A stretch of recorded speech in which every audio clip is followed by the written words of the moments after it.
and the protein translation. What is protein translation? Protein translation is basically the step where the cell uses the message carried by the mRNA to build a protein. Kumbaga, yung mRNA ang may dala nung instruction.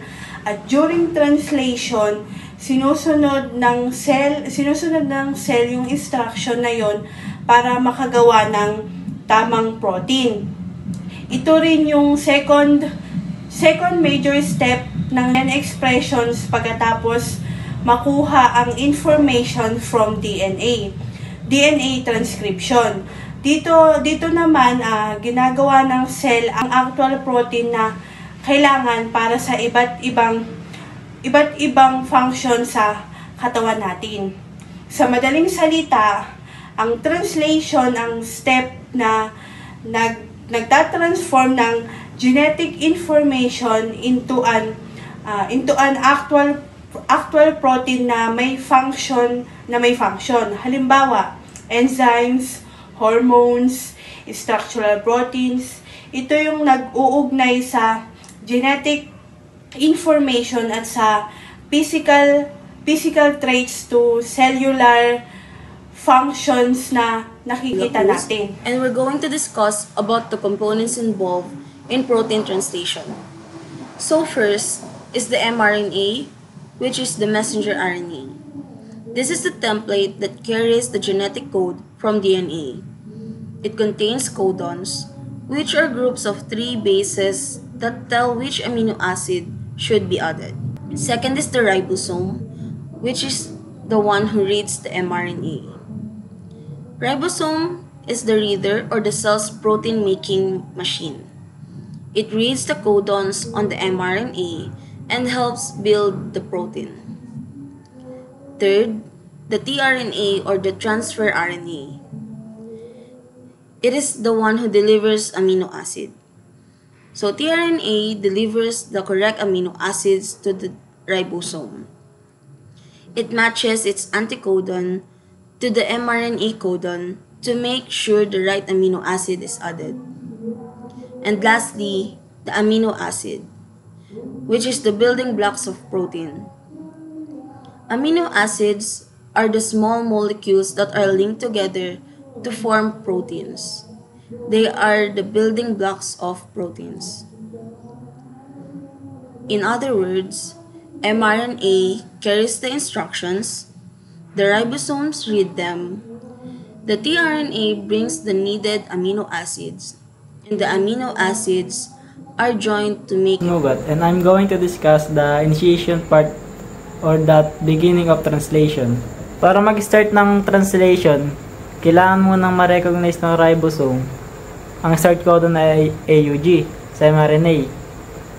Ito yung AUG na nagsisignal na dapat na magsimula ng paggawa ng protein. Yung AUG ang nagko-code para sa methionine na usually first amino acids sa kahit anong bagong protein. Pagtanik naman sa 5' cap ng mRNA, unang nagbabind yung small fortress ribosomal sa unit. Once nakatouch na siya, dahan-dahan niya ini-scan yung mRNA para mahanap yung start codon. Kapag nakita niya na yon, yung AUG papasok naman yung large 60 subunit. Pag nag-connect sila, mabubuo yung tinatawag na initiation complex. Ito yung complete setup na kailangan para continue sa paggawa ng protein. Pagka kompleto na yung complex, ready na yung ribosome para sa elongation stage. Tapos dito dinadagdag na sunod yung amino acid. Dito talaga nabubuo yung polypeptide chain hanggang maging isang functional na protein. Ang ribosome ay binubuo ng tatlong specific site. P site, ito yung P site dito sa gitna. Ito yung peptidyl tRNA binding site. And A site, amino acid tRNA binding site. Dito yun sa may A site. And ito naman yung E site, yung exit site. The P site which hold the peptide chain. Ito yun, yung hold yung chain kasi ito ay nag-move papunta dito. And the A site which accept the tRNA. Ito yung tRNA. Itong hold, ano na to, parang tinidor na to. Elongation process, ito yung pangalawa sa process ng protein translation. The elongation process ay binubuo ng tatlong stage at ito ay codon recognition, peptide bond formation, and translocation. Matapos ang initiation, ito yung unang process sa protein translation, ay pwede nang tumanggap muli ang A site. So dito yung A site, tatanggap siya ng amino acid that carries tRNA. Sa codon recognition naman, ang anticodon ay makikipagpare sa codon. Ito yung anticodon at ito ang codon. Ito siya ay complementary strand sa ating A site. Ito, sa A site siya nakatapat, A site ribosome.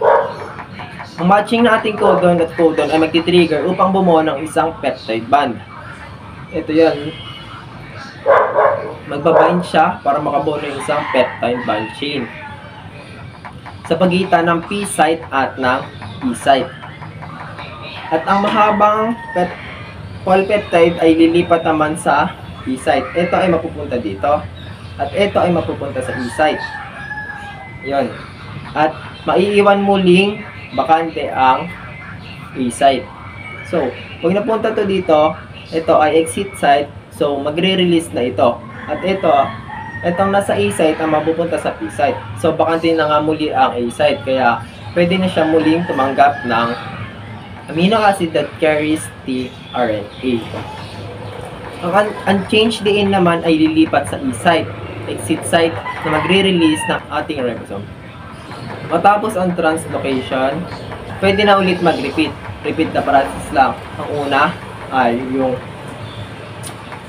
yung A site ay pupunta dito at yung susunod naman ay yung peptide bond, yung anticodon at codon ay mag-match. Susunod naman ito, yung dalawang amino acid naman ay magpapind. Maiiwan sila dito at ito ay lilipat dito sa E site and itong nasa E site ay pupunta sa P site. And then yung nasa E site niya, yun ay marirelease. So, bakante na muli ang A site. Repeat the process lang and may stop lang yung translocation kapag na-reach na nito ang stop codon. Proseso ng termination ay magsisimula kapag ang ribosome ay umabot sa isang stop codon. Ay hindi nagdala ng amino acid, sila ay nagiging signal para sa pagtatapos ng translation. Ang mga stop codon ay nabibilangan ng UAA, UAD, at UGA. Stop codon. Kapag ang ribosome ay umabot sa stop codon, walang tRNA ang makapag-bind dito dahil walang katugmang amino acid para sa stop codon. Sa halip, ang isang protein na tinatawag na release factor ay pumapasok sa A site ng ribosome. Pagbuo ng peptide bond, ang release factor ay nag-uudyok sa ribosome na ilabas ang newly synthesized polypeptide chain mula sa tRNA site. Ang polypeptide bond na nag-uugnay sa huling amino acid chain at sa tRNA ay napuputol. Tapos maputol ang peptide bond, ang polypeptide chains ay nilalabas mula sa ribosome. Ang chains na ito ay maaaring mag-fold sa tamang course ng translational modification upang maging functional na protein. Pagkatapos mahiwalay ang ribosome subunits, ang polypeptide, ang ribosome subunits, small at large, ay nagkakaiwalay. Maaari itong muling gamitin sa susunod na round ng translation.